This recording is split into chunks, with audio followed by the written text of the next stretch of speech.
calm. I work in America, I sleep in America, I was born in America. I love this country.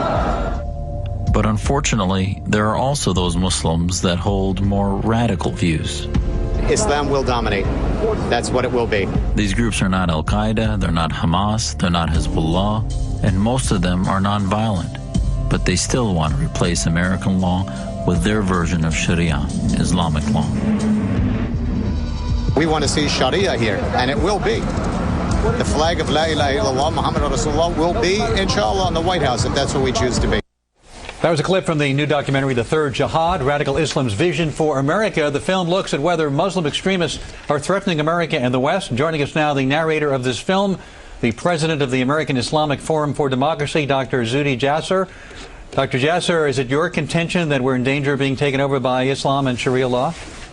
Well, the contention is that, Alan, there's many fronts to this war. All we do is focus on the violence and the terror front, but there's another front, which is the ideological front. And in the early 90s, the FBI uncovered a document which demonstrated the Muslim Brotherhood is working through multiple forms of organizations to culturally bring forth, as we see in England now, they're having Sharia courts. We see various enclaves of trying to permeate the ideology of political Islam that is a fuel, ultimately, for one of the means, which is terror. But other peaceful means include threatening our society, freedom and liberty from within. Let me ask the question again, because I'm not sure I got a direct answer. Are you concerned that the United States will fall victim to Sharia law?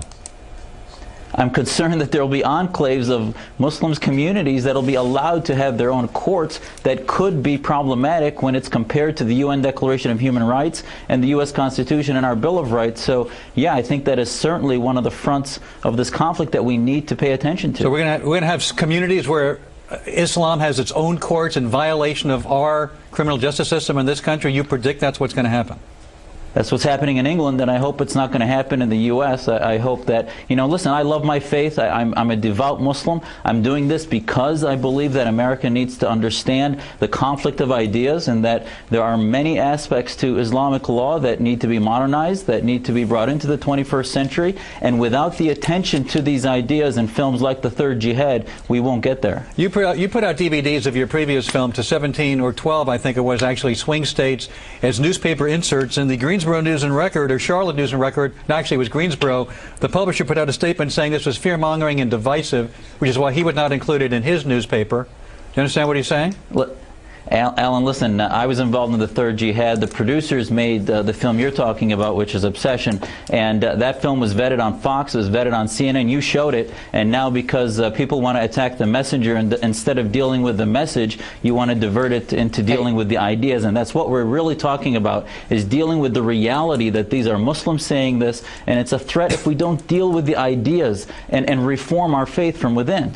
Hey, Doctor, I want to go into how widespread, and through your research, is this radical view, and how openly are people stating it?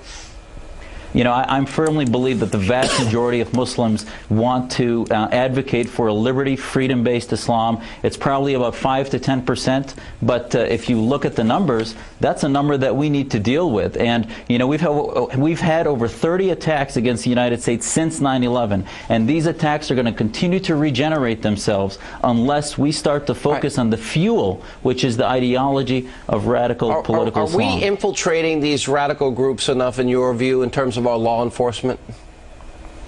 You know, I think our Homeland Security agents have been doing a wonderful job, and that's why we haven't seen an attack. But, you know, I think that there hasn't been enough pressure to stop the fuel of the radical ideology. You see Islamic organizations speaking on the behalf of my community, and all they can do is condemn the act instead of condemning Hamas and Hezbollah by name. And what happens is then you sort of have an apologetic that leads to the fuel for more acts. You mentioned England. You really believe that we could have a separate state with Sharia law working sort of separate within the United States? You believe that can happen?